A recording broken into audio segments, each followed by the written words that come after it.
रोक लगाने से सुप्रीम कोर्ट ने इनकार कर दिया है। इससे जुड़ी याचिकाओं पर सुनवाई करते हुए आज कोर्ट ने चुनाव आयोग को बड़ी राहत दी, लेकिन इसके साथ ही अहम प्रस्ताव दिया। इसमें नागरिकों की पहचान के लिए मान्य दस्तावेजों में आधार, राशन कार्ड और वोटर आईडी को शामिल करने को कहा।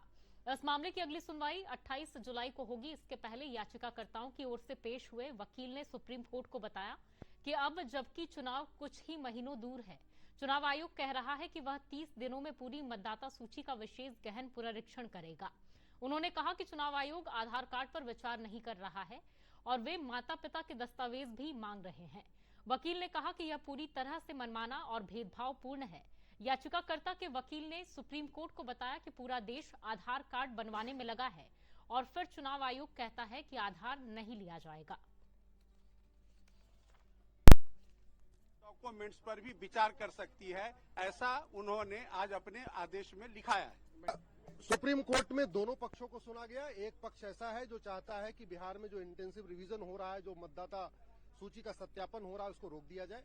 हमारी याचिका, हमारी मांग ये है कि ये सत्यापन चलना चाहिए, डोर टू डोर चलना चाहिए। हमने ये कहा है कि वोटिंग फंडामेंटल राइट नहीं है, right to vote fundamental right नहीं, लेकिन free and fair election fundamental right है। अगर वोटर लिस्ट में एक भी रोहिंग्या का नाम है, एक भी घुसपैठिए का नाम है, उसको काटा जाना जरूरी है। बिना जब तक घुसपैठिए भारत में वोट करेंगे तब तक इसको फ्री एंड फेयर इलेक्शन नहीं कह सकते हैं।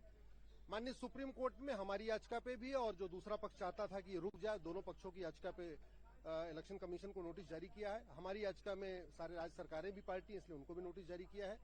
28 जुलाई को इस पे सुनवाई होगी और सुप्रीम कोर्ट ने स्टे करने से साफ साफ मना कर दिया है। जो इलेक्शन कमीशन का जो ड्राइव चल रहा है, स्पेशल ड्राइव चल रहा है डोर टू डोर जाके, उस पर सुप्रीम कोर्ट ने कोई नहीं रोक लगाया है। दूसरी तरफ से मांग की गई थी कि आधार को और राशन कार्ड को और वोटर लिस्ट को भी शामिल करने के लिए गुजारिश की गई थी। सुप्रीम कोर्ट ने कहा है कि इलेक्शन कमीशन चाहे तो उन तीनों डॉक्यूमेंट को एक्सेप्ट करे, ये इलेक्शन कमीशन का डोमेन है, उसमें कोई इंटरफेयर नहीं होगा। वोटर लिस्ट वेरिफिकेशन पर रोक लगाने